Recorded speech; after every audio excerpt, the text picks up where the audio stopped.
There's a story that the older women of Emhlabeni still tell when the rains come down heavy and the night presses close around the small cooking fires. They tell it carefully, the way you carry something fragile across a slippery floor. Not because the story is delicate, but because the truth inside it is enormous, and they want to make sure none of it spills before you are ready to receive it. They will say, there was a woman in this village who had nothing, and because she had nothing, she gave everything. And because she gave everything, the world turned around and looked at her, and what it saw there stopped it cold. That woman's name was Nomsa Dube, and this is her story. The night it began was the kind of night the eastern grasslands do not apologize for. The kind that comes in the last week of February, done when the rains have been building for days and the sky has gone the color of old bruises, and the air smells like the earth is preparing to receive something enormous. The clinic at the edge of Emhlabeni sat in the dark, with its two yellow lights burning above the entrance. The kind of yellow light that looks lonelier the harder the rain falls around it. Sister Patience Mokoena, the night duty nurse, had already told Nomsa twice that she could go home. Nomsa, it is past 8. You finished your shift at 6. Go home, woman. If this story is already warming your heart, please hit the like button and subscribe to Village Heart. And drop a comment below telling me where in the world you're watching from. I love knowing our little village reaches so far. Nomsa had not gone home.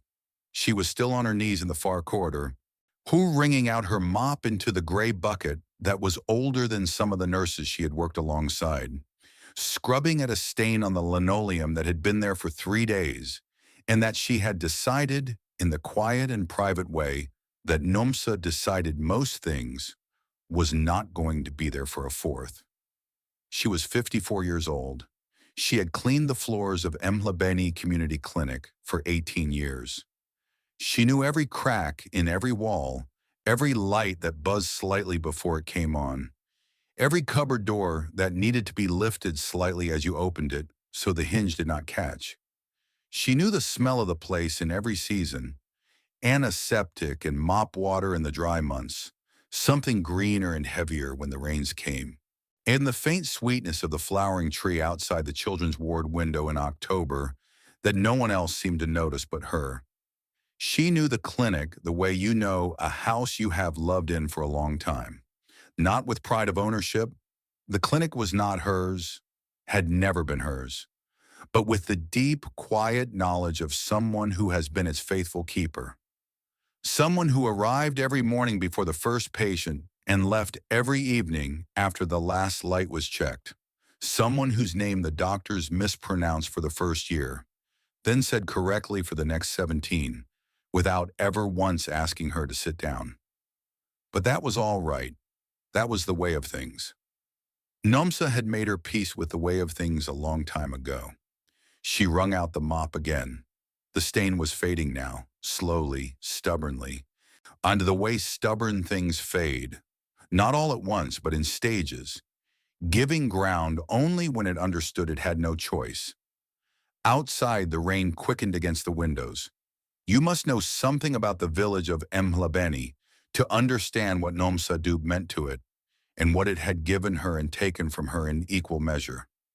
Emhlabeni sat in a shallow valley between two low hills, the kind of hills that are green almost all year and turn to gold at their edges in June, when the dry season finds them. There was one tarred road through the village, the one that connected it to the larger town of Nkosi, 22 kilometers to the east, and 2 dirt roads that branched off it like arms, reaching toward the scattered homesteads that made up the greater community. There was a primary school, a small church of painted brick, a general dealer's shop run by a family named Sithol that sold everything from mealy meal to school shoes to the single brand of fizzy drink that the children preferred above all others. There was a community hall used for meetings and funerals, and twice a year for the kind of gathering where everyone brought a pot of food and the eating went on until the stars were high. And there was the clinic. It was not a grand building. It was never meant to be. It had 4 wards 2 examination rooms, a small dispensary, and a waiting area with plastic chairs in a shade of orange that had been chosen, it seemed, by someone who believed that color alone could lift the spirits of the unwell. In the rainy season, the roof leaked in 2 places, and Nomsa had long ago established the exact position of the 2 buckets that caught the drips. And in the summer, the water pump at the back sometimes needed to be coaxed with a specific series of taps along the pipe, a technique that only Nomsa and old Mr. Delovu, the maintenance man, knew, and that they had never written down because some knowledge is meant to be carried in the body, not in a notebook. The clinic served Emhlabeni and 4 surrounding villages. It was the first place mothers brought their children when the fever climbed. It was the first place the old men came when the cough would not leave. It was the place where, on certain quiet afternoons, you would find someone sitting in the orange plastic chairs, not because they were sick in the medical sense, but because they needed to be somewhere clean and calm and still, a somewhere that felt, if you tilted your head and let yourself believe it, like someone was looking after things. Nomsa had always understood that part of her work was to be the person who looked after things. She had come to the clinic at 36, 2 years after her husband Sifo died. He had been a good man, steady, careful with money, the kind of man who fixed things around the house before they broke, who always knew where the children's school papers were, who got up at night when the baby cried without being asked.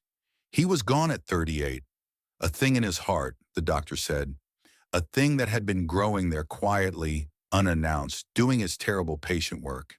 And then one morning he was simply not there, and Nomsa was left with 2 children, a small house on a piece of land whose papers were in Sifo's name. And the particular kind of quiet that descends on a house when the person who filled it most is gone. She was not the kind of woman who fell apart. She had been raised by a grandmother who believed that grief was something you honored and then folded away, not because it was not real, but because the living needed your hands and your hands could not work while they were covering your face. So Nomsa had grieved Sifo properly. 3 months of real, deep, ugly grief, the kind that is not performed for anyone. And then she had folded it away and gone to find work. The clinic had been looking for a cleaner. She had arrived on a Monday morning with her good dress on and her certificate from the church committee that said she was a woman of reliable character. Matron Hare, who ran the clinic in those days with the benign authority of a woman who has seen everything and is surprised by nothing, had looked at the certificate, looked at Nomsa, and said, "You can start tomorrow." That had been 18 years ago. Her daughter Zanele had grown up and married and moved to Durban, which was very far and felt, on certain days, even farther than it was. Then Zanele had died. A road accident, terrible and sudden and completely without warning. The kind of death that leaves you standing in the middle of an ordinary afternoon with a phone in your hand and nowhere to put the news that has just been delivered into it. Zanele had left behind a daughter, Thandi, he who was 3 years old and had her mother's eyes and her father's stubbornness, and who had come to live with Nomsa in the small house on the piece of land whose papers were still, 18 years after Sifo's death, not properly transferred to Nomsa's name. Thandi was now 8. She had asthma, the kind that behaved itself most of the time, and then, without warning, and for reasons that no doctor had ever been able to explain to Nomsa's satisfaction, did not behave itself at all. The treatment was not free. The inhaler was not free. The 3 times Thandi had needed the hospital in Nkosi, twice in the night, once in the long, terrible middle of a Sunday afternoon. The costs had added up quietly and persistently into a number that Nomsa had written in the back of a small notebook, and that she looked at sometimes in the evenings with the expression of someone who is not defeated, but who needs to understand the full size of what they are facing before they can figure out how to face it. And then there was the land. The local council had sent a letter in January.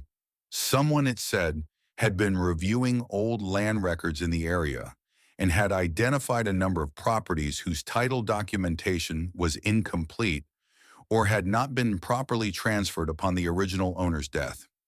Nomsa's home was on the list. She had 60 days to appear before the committee with the correct documentation, or the matter would be referred to a land administration office in Nkosi, which in Nomsa's understanding of how such offices worked meant that what had been unclear would become official in the wrong direction. She had tried to get the documents. She had spent 2 Saturdays in the records office in Nkosi, waiting in queues that moved with the patience of glaciers, speaking to clerks who were not unkind, but who were busy and who looked at the papers she brought with expressions that told her the papers were not the right papers.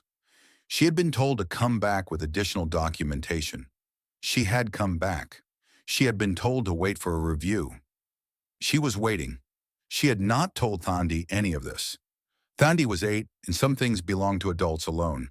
So that was the weight Nomsa Dube carried on the evening of the 23rd of February, when she was on her knees in the far corridor of Emhlabeni Community Clinic, wringing out her mop, working at a stain that was finally beginning to fade, while the rain came down hard outside and sister patients told her for the second time to go home. She had thought, let me just finish this section of floor, then I will go. She had thought this, and then she had heard the sound. It was not a loud sound. That was the first thing. If the rain had been falling any harder, she would not have heard it at all, and the whole story would have ended differently or not started at all, and Emhlabeni would be a poor place without it. It was a small sound, a knocking. Not the confident knock of someone who expects to be admitted, but the knock of someone who has very little left. The kind of knock you make when your hands are not fully working, when the effort of raising your arm to a door is already costing you something. Nomsa heard it from the corridor. She heard it and stopped. Sister patients at the reception desk had not heard it. She was behind a partition with the radio on low, filling in forms. Old Mr. Sighthole was in the waiting room, waiting for his blood pressure medication. He always came late in the evening, when the chairs were empty. He had his eyes closed and was very possibly asleep. Nomsa got up from her knees. She walked to the entrance. She opened the door. The boy was on the step. He was perhaps 8 or 9 years old. He was wearing clothes that had once been of good quality. A dark blue jacket, good shoes, the kind of trousers that have a crease ironed into them, and that were now soaked through absolutely, so that the jacket clung to him and the shoes had gone dark with water, and whatever quality they had once possessed was entirely invisible under the weight of the rain. He was sitting on the step with his knees pulled up toward his chest and his arms wrapped around them, and his head was bowed in the way that heads bow when the body is not well. Not the bow of tiredness, but the deeper bow of something more serious. He looked up when the door opened. His eyes were bright in the way that eyes are bright when the fever behind them is high. A terrible brightness. A light that has nothing to do with joy or alertness and everything to do with the body burning. Now Nomsa said, "Yo." She said it the way the women of Emhlabeni say it when they see something that requires immediate response. Not in alarm, but in the particular quick recognition of a person who knows what they are looking at and has already begun to move. She took hold of his arm, carefully because he was shivering, and something in the way he held himself told her that the shivering had been going on for a while, and she drew him inside out of the rain. "What is your name?" she said in Zulu first, then in English, because she could not tell from his face which language lived closest to him. "Kwame," he said. His voice was very small. "My name is Kwame." "English, then." "All right." "How did you come here, Kwame?" He blinked. The bright eyes moved around the room, taking it in slowly, when with the slow, careful movement of someone who is not entirely sure what is real. "The driver," he said, "wait here. He said someone will come." "Which driver?" "Mr. Enoch." A pause. "He said he was going to call my father. He said wait here, and he will come back." The eyes found hers. He did not come back. Nomsa looked at the door, at the dark and the rain. No car outside, no sound of an engine. She looked at the boy. His lips had a slightly bluish quality around the edges that she had seen before. She had been in this clinic for 18 years, and the body in its distress speaks a language that she had learned to read without formal training. She pressed the back of her hand to his forehead in the way her grandmother had done, and the way her grandmother's grandmother had done before that. And when the heat there was significant, not dangerous yet, but moving in that direction with purpose. "Come," she said. Sister Patience looked up from her forms and stared at the boy in the way that people stare at problems that have arrived unexpectedly. "Where did he come from?" "The step," Nomsa said. "He was on the step." Patience came around the partition. She was a capable nurse. Nomsa had worked alongside her for 6 years and respected her competence completely. But she was a person who was also capable of being inconvenienced by the unexpected, and her face at the moment was making the face of someone who is processing inconvenience. "Does he have a folder? An ID? A clinic card?" "He was on the step in the rain," Nomsa said. "He has none of those things." Patience looked at the boy. The boy looked at Patience. He had stopped shivering quite so violently. The warmth of inside was beginning to reach him. But the brightness in his eyes had not changed, and his color was not good. "We cannot treat without documentation," Patience said. It was not cruelty. It was a sentence she had said many times, a rule she had learned in many trainings, a sentence that was meant to protect the clinic and its resources, and that was, in most circumstances, a reasonable sentence. "His fever is high," Nomsa said. "I can see that. But without documentation, his temperature is very high," Nomsa said, which was not quite the same thing as saying it the first time. Patience looked at her. Then she looked at the boy again. She took his temperature. She looked at the number. She wrote it down. She called Dr. Langa, who was on call at his home 2 streets away. Dr. Langa came. He was a young doctor who had been at the clinic for 14 months and who was still in the stage of his practice, where he arrived quickly when called, and had not yet acquired the particular slowness that comes to some doctors later. He examined Kwame with care and thoroughness. He said the boy needed intravenous fluids.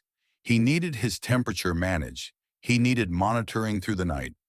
He said it was likely a severe systemic infection, the kind that, left untreated, can become dangerous very quickly. He ordered what was needed. Then he wrote his notes, spoke to Patience, and went back to his house because he had a ward round at 6 in the morning and the clinic had a duty nurse and procedures. And it was then, as Dr. Langa's car reversed out of the small parking area, when as Sister Patience connected the IV line and recorded her observations and stood up and began to move toward the dispensary. It was then that Nomsa heard what came next. It was not Patience's fault, or perhaps it was slightly. Nomsa was not certain and had no interest in being certain. What she knew was what she heard. It was Patience on her phone. She had stepped into the corridor, voice low but not low enough, the way clinic corridors at night carry sound along the walls, speaking to someone Nomsa did not know. "No, he came alone. Can you believe it? Some child, nobody knows whose. High fever. The doctor has seen him. He's stable enough for now. But I am not going to be watching him the whole night. I have other patients. What I need is for the family to come and collect him.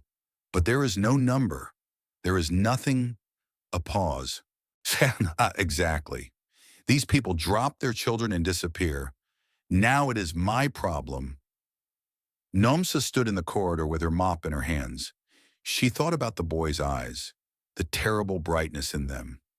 She thought about how he said he was going to call my father.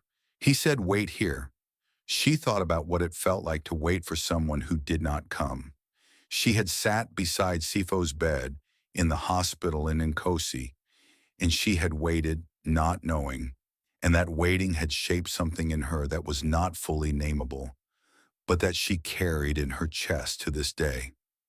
She thought about Thandi, who was at home with old Mrs. Ndlovu from 3 houses over, as she always was on late evenings, sleeping now most probably, one small arm over the edge of the bed the way she always slept, the inhaler on the side table within reach. Sister Patience came back down the corridor. Nomsa, truly, go home now. I will watch him. That is my work. You said you are not going to be watching him the whole night. Patience had the grace to look slightly uncomfortable. I have other patients. I know, Nomsa said. I will watch him. That is not your job. I know, Nomsa said again. There was a pause. The rain tapped at the window at the end of the corridor. Somewhere in the clinic, a monitor beeped, steady and regular, like a small patient heart. You're a cleaner, Patience said, not unkindly, simply as a statement of the facts. I know what I am, Nomsa said, and I know that boy should not be alone tonight. Patience looked at her for a moment. Then she made the sound of a woman who has had a long day and who has decided that a battle is not worth its cost. Ellie, she went back to her desk. The radio came back on, low. Nomsa put her mop and her bucket in the supply cupboard. She washed her hands at the sink in the corridor. She checked that the supply cupboard was locked. Force of habit, 18 years of it. And then she walked down the corridor to the room where Kwame was. He was lying on the bed that was barely wide enough for an adult, much less a child who needed room to breathe. The IV line ran from his arm to the bag of fluids above him. His shoes had been removed and placed under the bed neatly. Someone, Patience perhaps, or the doctor, had covered him with a thin blanket. He was not asleep. He was looking at the ceiling with the careful attention of someone who has decided that looking at the ceiling is safer than looking at the things that are actually worrying them. Nomsa pulled the plastic chair from the corner. The chair scraped against the linoleum with a sound that was both familiar and specific to this room. She had mopped around that chair 2,000 times or more. She set it beside the bed and she sat down. Kwame's eyes moved from the ceiling to her. You are still here, he said. I am still here, she said. He was quiet for a moment. The rain was still falling outside, but more gently now, the first violence of it having passed, settling into the steady, patient rhythm that means it intends to continue. The driver, Kwame said. He will come back. Nomsa said nothing. She had been in the world long enough to know when to not agree with something and when to not disagree with it either. My father will come, the boy said. There was something in the way he said it, not a question, but not entirely a statement either. Something in between. The tone of a child who is accustomed to being certain of something and who is, for the first time, slightly less certain than usual. He always comes. Tell me about your father, Nomsa said. It was the right thing to say. She had not calculated it as the right thing. It simply came out of her, the way the right things came from a lifetime of instinct in the company of people who needed to be given somewhere to put their words. The boy's eyes went back to the ceiling, but differently now, not the careful, blank attention of avoidance, but the soft, unfocused gaze of someone moving inward toward memory. He is very tall, Kwame said, and he is always busy. He has a very big phone, and it is always ringing. A pause. But when he is not busy, he is funny. He makes voices. He does a voice for each of my toys. Another pause, longer. He has not done the voices in a long time. Why not? Because he is always busy, Kwame said, since Mama went away. Nomsa was quiet, the rain on the window. Your Mama went away? She is in London, Kwame said, with the careful factual tone of a child who has been given a version of the truth calibrated for his years. For a very long time now, since I was small. Nomsa looked at the boy's face, the bright eyes, the fever still there but not climbing, which was the thing to watch. She reached over and pressed her hand gently to his forehead again, still hot, but not worse. for now. Do you know the story, she said, of the hare and the moon? He looked at her. No. Then I will tell you, Nomsa said. Lie still. Keep the blanket up, and I will tell you. She settled in the chair. Outside, the rain continued its long, patient conversation with the roof. The monitor beeped in the corridor. The yellow light above the clinic entrance pressed on against the dark. And Nomsa Dube, who had been told twice to go home, who had a granddaughter sleeping with an inhaler on her side table, and a land hearing she could not afford to lose, and a stain in a notebook that was not going to go away by itself, folded her hands in her lap and began to speak. She did not know as the words of the old story moved through the quiet room and the child's eyes began to grow heavy. She did not know what she had started. She did not know that outside in the dark, somewhere on the wet road between this small village and a world that Emhlabeni had never touched, a phone was ringing and ringing in a car that had been abandoned on the roadside, and that in another part of the country entirely, a man was already awake, already moving, already sick with a fear that had the specific, bottomless quality of a father who cannot reach his child. She knew only what was in front of her, a boy who was hot with fever and who had told her his name and who had been left on a step in the rain and who had said with the trembling certainty of a child who needs very badly to believe the thing he is saying, "My father will come. Someone should be here," Nomsa had thought. Someone should be here when he wakes. So she stayed. She always stayed. Village heart. Script. She was told to leave the hospital. The cleaner stayed behind and did something that changed everything. Part 2 of 3, the story of the hare and the moon, is a long one when it is told properly. It is not a story that can be rushed. It moves the way old things move. Unhurried, unworried, with the quiet dignity of something that has been true for a very long time and has no need to prove itself.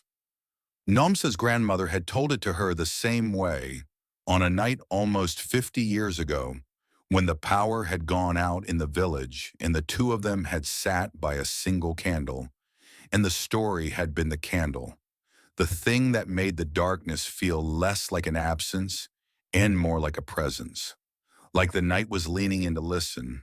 Kwame was asleep before she reached the third turning of it, and he had not fallen asleep the way frightened children sometimes fall asleep, fighting it, flinching back from the edge. But the way children fall asleep when something in them finally believes it is safe to let go. Gradually, then completely, his breathing steadied. His hands, which had been faintly curled against the blanket, opened. The tight line of his brow eased. Nomsa sat beside him and watched his breathing for a long time. She was not a nurse. She had been very clear about that, with patients and with herself. She was not trained in the ways that mattered inside those examination rooms. But she was a woman who had raised 2 children and 1 grandchild and who had sat beside sick people. Her husband, her mother, her neighbors, often enough to know what breathing was supposed to look like and to know when it wasn't right. His breathing was not perfectly right. It was slightly fast, slightly shallow. The way breathing is when the body is working harder than usual beneath the surface. But it was not worsening, and she had checked his forehead twice in the last hour, and each time it was the same. Hot, but not more hot. Holding. That was the word her grandmother had used for this stage of a fever. It is holding, she would say. Not breaking yet, not climbing, just holding. You hold with it. So Nomsa held with it. The clinic at night has its own sounds. You learn them if you work there long enough. The particular rhythm of the building's silence, broken at intervals by the soft footsteps of patients on her rounds. The distant sound of the generator at the back that kept the refrigerated medications cold. Pointing to the creak of the tin roof as the temperature shifted between the heat of the day and the cool of the night. Nomsa knew all of these sounds. She had cleaned around them for 18 years. They did not frighten her. She sat in the plastic chair and let the night pass through her. At one point, she thought it was close to midnight, though she did not check. Kwame stirred and opened his eyes and looked at her with a slightly displaced expression of someone waking in an unfamiliar place and needing a moment to reassemble where they are. "Still here," she said, before he could ask. He blinked. "The Hare," he said. "What happened to the Hare?" "Later," she said. "Sleep now." He looked at her for a moment more. Then his eyes closed again. She reached over and pressed her hand to his forehead. Still hot.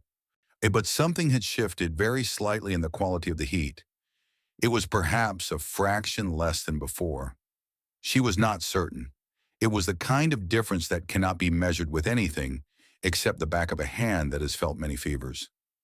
Maybe, just perhaps.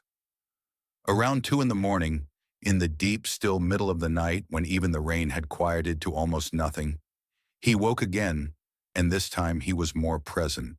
His eyes were clearer, still not right, but clearer.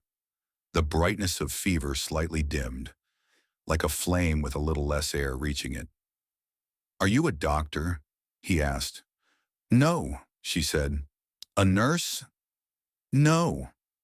He absorbed this with the careful, logical attention of a child who has grown up in an environment where the categories of people were important.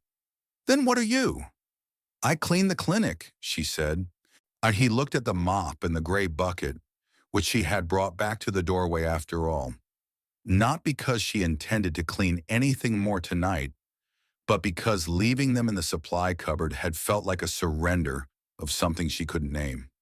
"Oh," he said. There was no dismissal in it, just the processing of information. She appreciated that. She had heard other kinds of "oh" in response to the same sentence, from adults who should have known better, and she had filed those away in the part of herself where she kept things that were noted and then released. "My father has many people who clean his house," Kwame said. "They wear white uniforms." "Do they?" Nomsa said. "He has a very big house." A pause. "It has a pool. I have a pool at my house, too. It is blue." "That sounds very nice. Have you been to a pool?" "I have been to the river," Nomsa said. He thought about this with the seriousness it seemed to deserve. "Is the river like a pool?" "The river is better than a pool," she said. "A pool only has water. A river has a voice." He was quiet for a moment. "I would like to see a river," he said, in the tone of a child who has had many things, but not quite that one.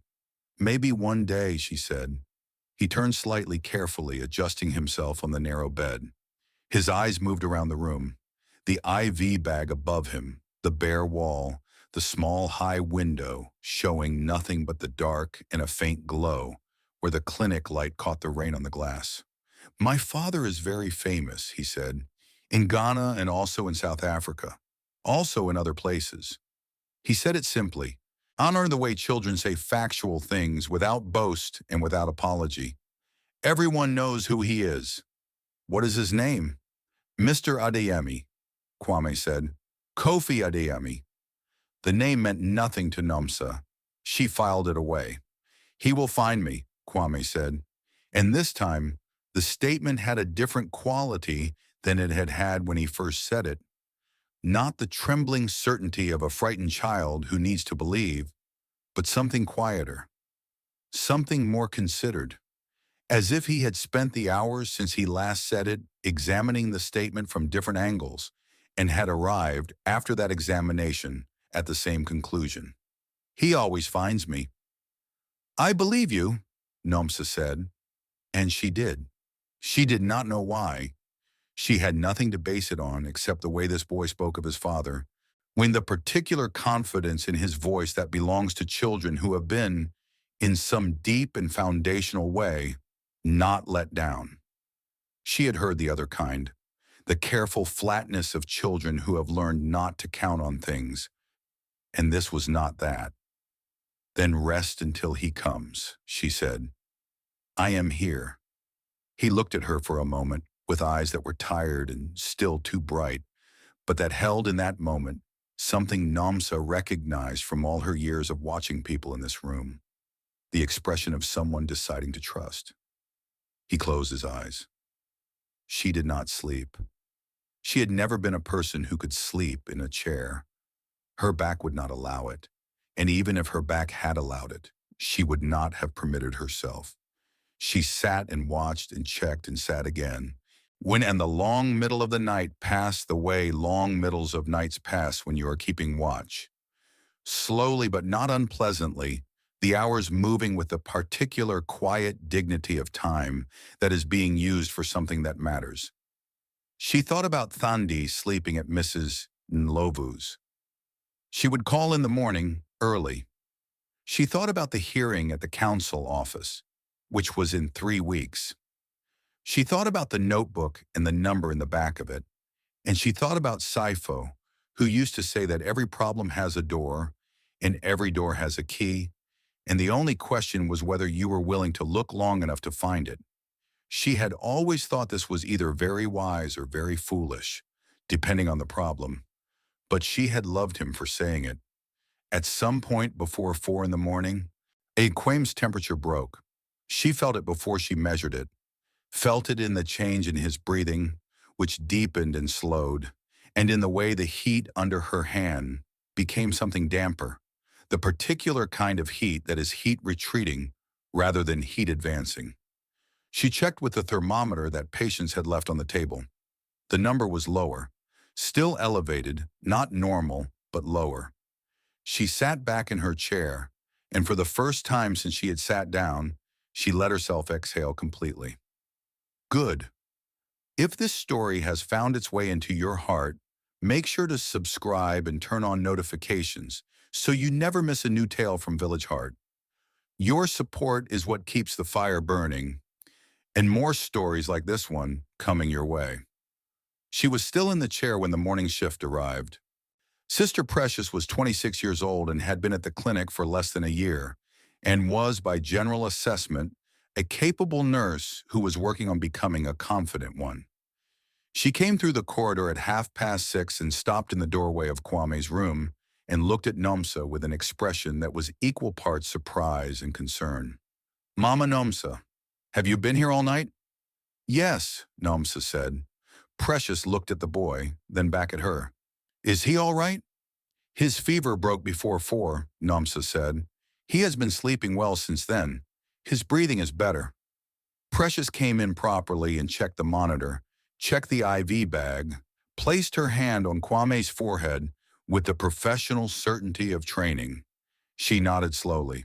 "Yeah, he is better." She looked at Nomsa again. Did Sister Patience know you were staying?" "She told me to go home," Nomsa said. "I stayed anyway."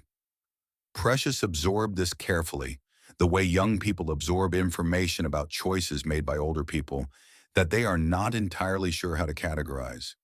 Then she nodded once, as if she had made a private decision about which column to file it in. "I will take over now," she said. "Go home and rest, Mama." "I will stay a little longer," Nomsa said. She stayed for another hour and a half. Matron Lomo arrived at 8 o'clock. She was a woman in her late 50s, efficient as a compass, with the bearing of someone who had run difficult clinics in difficult conditions for 30 years, and who had developed, over that time, a very clear understanding of what procedures existed, why they existed, and what happened to a clinic when they were not followed. She appeared in the doorway of Kwame's room at 14 minutes past 8, having already been briefed by patients who had returned for the morning handover, and Nomsa could tell from the quality of the silence that preceded her that the briefing had not been favorable. Matron Dlomo looked at the room. She looked at Kwame, awake now, sitting up slightly against the pillow, watching the proceedings with the attentive calm of a child who has learned to read rooms. She looked at the plastic chair. She looked at Nomsa. "Come outside," she said. Nomsa came outside. In the corridor, Matron Dlomo did not raise her voice. She never raised her voice. It was one of the things the staff both admired and found slightly more frightening than shouting, because it meant the words came without a container and filled the air directly. Sister Patience tells me you refused to go home last night. I stayed with the child, Nomsa said. You were not authorized to stay with the child. No, Nomsa said. You are the cleaner, Nomsa. You are not a nurse. You are not a caregiver. You are not on call. Your shift ended at 6 o'clock yesterday evening. I know, Nomsa said. If something had happened to that child during the night while you were the only adult present in that room, this clinic would have had a very serious problem. Nothing happened, Nomsa said. His fever broke at 350. He is better. That is not the point. With respect, matron, Nomsa said, and her voice was even, as it almost always was. The point is that the child was alone in this room with a high fever, and I was here. The night nurse was here. The night nurse had other patients. Matron Lomo looked at her for a moment. There was a quality in her eyes that Nomsa had seen there before. Not anger, something more complicated. The expression of a person who understands both sides of a thing and finds that understanding uncomfortable. I will need to write this up, Matron said. You understand that? I understand, Nomsa said. If it happens again. I know, Nomsa said. Matron Lomo held her gaze for another moment. Then she looked at her clipboard and made a note and walked away down the corridor with the step of a woman who has settled something and will not revisit it. Nomsa stood in the corridor for a moment. Then she turned and went back into Kwame's room. He was looking at her with those careful, too old eyes. Are you in trouble? He asked. A little, Nomsa said. Because of me? She sat back down in the plastic chair. Because of me, she said. I made a choice. Choices have their consequences. That is one of the rules. He was quiet for a moment, turning this over with the seriousness he brought to all things. My father says that too, he said. He says every choice has a weight. You must know the weight before you choose. Your father sounds like a thoughtful man, Nomsa said. He is. A pause. He will come today, Kwame said. I know he will come today. What Kwame did not know, what he could not have known, lying in his narrow bed in a small clinic in Emhlabeni, was what his father had been doing since the night before. Because 500 kilometers away, in a hotel room in Johannesburg where the curtains were still open on a city that had long since gone to sleep, a man sat on the edge of the bed with his phone in both hands, and his stillness was the stillness of someone whose composure is the last thing they have not lost. Kofi Adeyemi was 51 years old. He was, by every measurement that the world uses for such assessments, a man of enormous standing. He had built a business from almost nothing, starting in Accra at the age of 24 with a small logistics operation that grew through decades of work and considerable intelligence, and the kind of stubborn refusal to stop that some people are born with and others acquire through circumstances that leave them no choice, into a company that now had operations in 11 African countries. He had been on the covers of magazines, and he had advised governments. He had sat at tables where his name was the one that brought the room to attention. None of that was anything to him tonight. Tonight he was a father who could not find his son. Kwame had been traveling with Mr. Enoch, the driver who had been with Kofi's household for 9 years, and who had been, utterly dependable. Kofi had been in meetings in Johannesburg. Kwame was to be driven from Durban, where he had been staying with his aunt, to join his father for the weekend. The drive should have taken 5 hours. At hour 4, Kofi had tried to call Enoch for an update. No answer. He had called again. No answer. He had called a third time, and a fourth. In between the fourth and fifth call, he had done what every parent does in that gap between unanswered calls. He had felt the floor of the world begin to shift, had felt the specific terror of the parent who cannot place their child, which is unlike any other terror in the world. He had reached Enoch on the 7th call. The conversation was brief and fragmented and deeply, deeply troubling. Enoch had called to say Kwame was at a clinic. Which clinic? a small one, in a village far from the road, that the boy had become very sick in the car, and Enoch had panicked, had left the boy at the clinic door with the intention of calling for help, had gotten back into the car to find reception, and had then, here the account became confused. Owning Kofi's grip on the phone had tightened to the point of discomfort, had then been involved in a minor accident in his panic, was on the roadside now, was not hurt, but the car was not drivable. He was sorry, Kofi. He was so sorry. Kofi had put the phone down and stood up from the hotel bed, and for approximately 10 seconds had stood in the middle of the hotel room in the specific paralysis of a man whose mind is running too fast in too many directions simultaneously.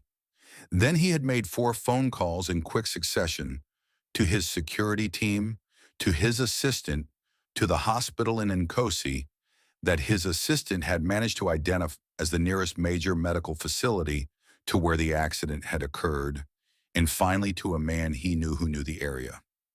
The hospital in Nkosi had no record of a child named Kwame Adeyemi. That was the hour that had truly frightened him. Not the unanswered calls, not Enoch's panicked account, but the silence from the hospital where his son should have been. His team had spent the rest of the night making calls, working in the careful and thorough way that people work when a great deal depends on getting it right.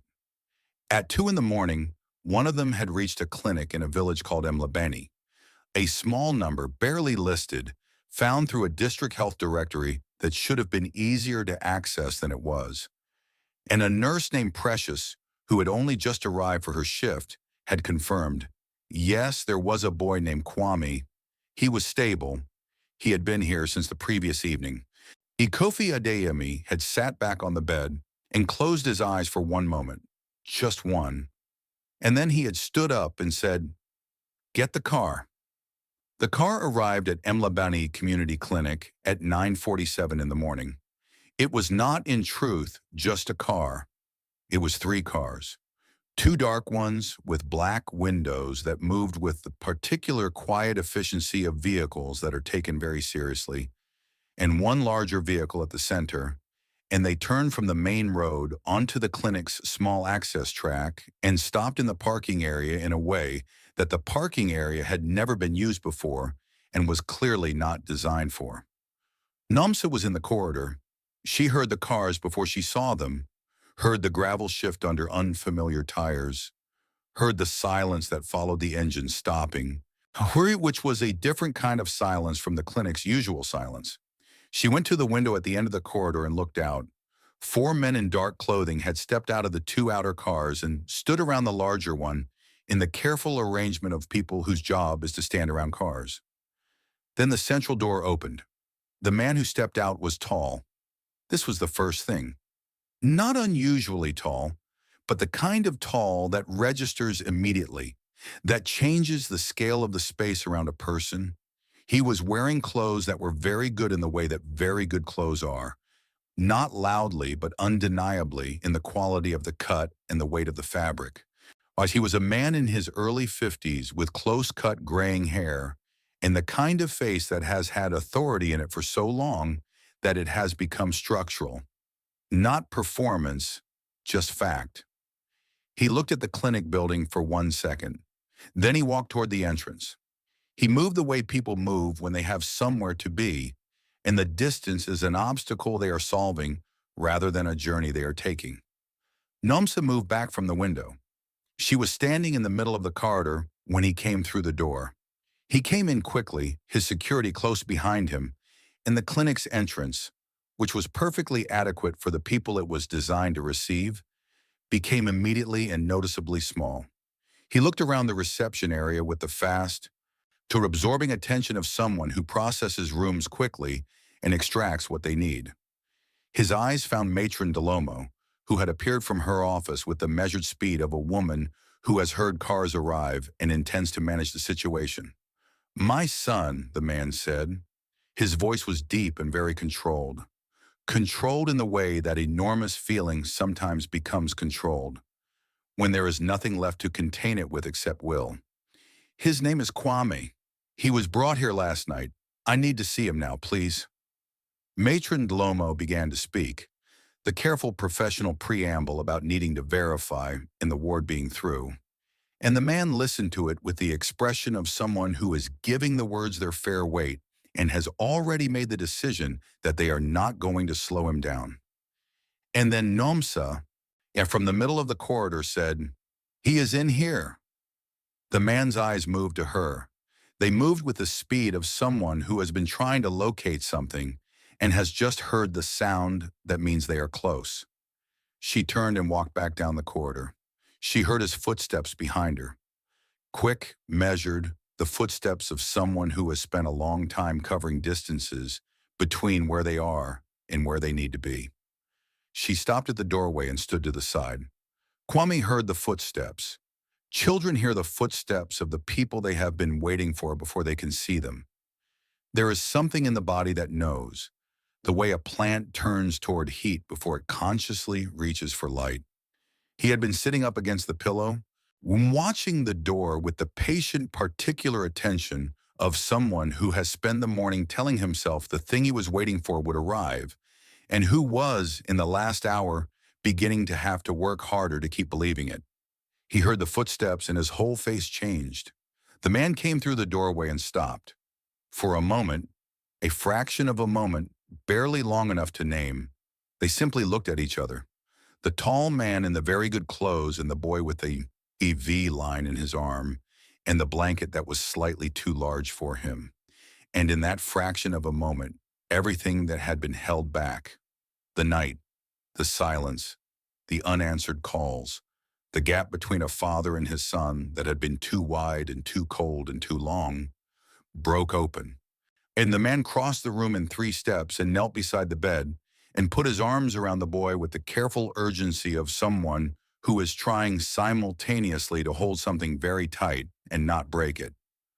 Kwame said, "Daddy," in a voice that was so small it was barely a word, barely even a sound, more like the breath that comes before a word when the word has been forming for too long to wait any longer. Nomsa stood in the doorway. She looked at the man's shoulders. The way they had changed, the tightness that had been in them since he walked through the clinic door, now releasing all at once, not gradually, but completely, in the way that tightness releases when the thing it was holding itself together for has been found. She heard him say something very low, very close to the boy's ear. She did not hear the words. She did not need to. She looked at the corridor wall. She looked at the floor, which was very clean, because she had cleaned it the night before. She stood there for what felt like a long time, but was probably only a minute or two, and she thought about the story of the hare and the moon, which she had not finished. She thought about the river that had a voice. She thought about Thandi in the inhaler on the side table, and the number in the back of the notebook.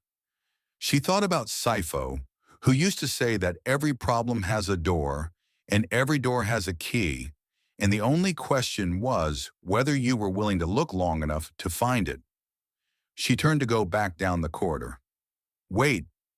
His voice, low, controlled, but different from when he had arrived. The authority was still there, but the underneath of it was different now. Softer, more real. Why, she turned. He was still kneeling beside the bed, but he had turned his head toward her. Kwame was leaning against his shoulder. They were both looking at her. "Were you here last night?" he said. "With him?" "Yes," she said. He looked at her for a moment. Then he looked at his son. Kwame said something to him. She could not hear it. It was very quiet. And she saw the man's expression change as his son spoke, the way a person's expression changes when they are receiving information that is recontextualizing something they thought they understood. He looked at her again. "The whole night?" he said. "Yes," she said. He was quiet for a long moment, and Nomsa saw something move across his face that was not difficult to read. She had spent 18 years reading the faces of people in this building. Oh, people in the particular vulnerable honesty that sickness and fear produce when the performances people carry in ordinary life are set down because there is no energy left to hold them. She knew how to read those faces. What she saw in this man's face was not gratitude exactly, though that was part of it. It was something more specific and more piercing than gratitude. It was the expression of someone who has just been given back something they thought they might lose, and who is standing in the presence of the person who kept it safe and who does not yet have the right word for what they are feeling because the feeling is too large for the words they have available. "What is your name?" he said. "Nomsa," she said. "Nomsa Dube." He held her gaze for a moment more. Then he said, well, very quietly, so quietly that she was not certain afterward whether she had heard it or felt it. "Thank you, Nomsa Dube." She nodded once. Then she picked up her mop from the doorway, because it was still there, because she had not yet put it away. She turned and walked back down the corridor, and the floor was clean under her feet, and the yellow light above the entrance was still burning, unnecessary now in the full morning, but burning nonetheless, as it always did, long past the moment anyone thought to notice it. She did not know, walking down that corridor, that in the room behind her, a man was already speaking quietly to one of the suited men who had come in with him, speaking with the particular focused directness of someone who has made a decision and is now simply transmitting it. She did not hear what he said. She did not know that Kwame was watching her walk away, with the careful, attentive eyes of a child who has decided that a person matters and has no intention of letting them become invisible again. She did not know any of what was coming. She only knew the floor beneath her mop, and the corridor ahead, in the morning that had arrived clean and ordinary outside the window, with the rain completely gone and the hills of Emhlabeni showing green against the washed blue sky, the way they always did after the long rains had done their work and the earth had received what it needed. She only knew that she had stayed, and that sometimes staying is enough. Sometimes staying is everything. He found her in the supply cupboard. She was restocking the shelf, returning the clean mop heads in the particular order she had always kept them, largest to smallest, left to right, when she heard footsteps that she already recognized, because she had heard them once, and some footsteps you do not forget. She turned. Kofi Adeyemi stood in the doorway of the supply cupboard of Emhlabeni Community Clinic, and for a moment neither of them spoke. He looked around at the shelves, the mop heads, the cleaning fluid, the gray buckets lined up by size, with the expression of someone who is seeing a room clearly and completely for the first time, the way you see rooms when you have a reason to. "Kwame told me," he said, "that you told him a story about a hare and the moon." "I did not finish it," she said. "He wants you to finish it." A pause. "He is asking for you." She set down the mop head she was holding. He stepped aside to let her pass, and as she did, he said, quietly, not performing it for anyone, because there was no one else in the corridor, "I need to speak with you. After." She finished the story at Kwame's bedside with his father sitting in the plastic chair and listening with the same serious attention as his son. She told it the way her grandmother had told it, unhurried, complete, every turning given its proper weight. When she reached the end, Kwame was satisfied in the way that children are satisfied by a story that has been told correctly, and he lay back against the pillow with his eyes already closing. In the corridor outside, Kofi Adeyemi asked her 3 questions. The first, "How long have you worked here?" 18 years, she said. The second asked more carefully, "Is there anything that is difficult for you at the moment?" She looked at him for a long moment. She was not a woman who accepted charity, and she was not a woman who performed pride at the cost of truth. She said, "There is my granddaughter Thandi, who has asthma. There is the medical debt that has been building, and there is the land." And she explained about SIFO and the papers and the council, briefly, without self-pity, the way you state the weight of a thing you are determined to carry. He listened with his full attention, not the half attention of powerful people who are already solving while you are still speaking, but the full kind. The third question was not a question. It was, "Allow me to help." Nomsa was quiet for a moment. Then she said, I did not stay with your son for this. I know you didn't, he said. That is exactly why I'm asking. The things that followed were not loud. The medical debt was settled within the week, fully, completely, including the balance that had felt so permanent in the back of the notebook that Nomsa had almost stopped seeing it as a number and started seeing it as a fact about herself. The land documentation was handled by a legal office in Nkosi, whose name was given to Nomsa by one of Kofi's people. It took 6 weeks, 2 appointments, and a letter on headed paper that carried enough weight to move what 6 months of Nomsa's own efforts had not. The title to the land, bearing Nomsa's name, arrived on a Thursday morning in a brown envelope that she opened at her kitchen table, with Thandi sitting across from her, eating her porridge. And she read it twice, and she set it down, and she said nothing. And Thandi looked at her grandmother's face and said, Gogo, are you crying? No, Nomsa said. Your eyes are wet. That is different from crying, Nomsa said, and Thandi accepted this with the generous logic of a child who loves the person speaking. The women of Emhlabeni say that Nomsa never mentioned it, not the night with the boy, not what came after, not the land or the debt or any of it. You could sit beside her at the clinic, or in the church, or at the community gathering where everyone brought a pot, and she would not say a word about it unless you already knew. What she said when someone once asked her directly, Nomsa, what did you do that night to deserve such a thing? Was this. I did nothing that deserved anything. I stayed with a child who was alone. That is all I did. And then she picked up her bucket and went back to work. But the light in her kitchen, the old women say, burned later than anyone else's for a long time after that. And the hum she made while she worked, that low, private, almost song, was different. Not louder, just more certain. The way a fire sounds when it has enough wood and intends to last the night. Some kindnesses are witnessed, some are not. Nomsa Dube knew that the ones you do in the dark, with no one watching, with nothing to gain, with your own troubles still waiting at home, those are the ones that find their way back to you.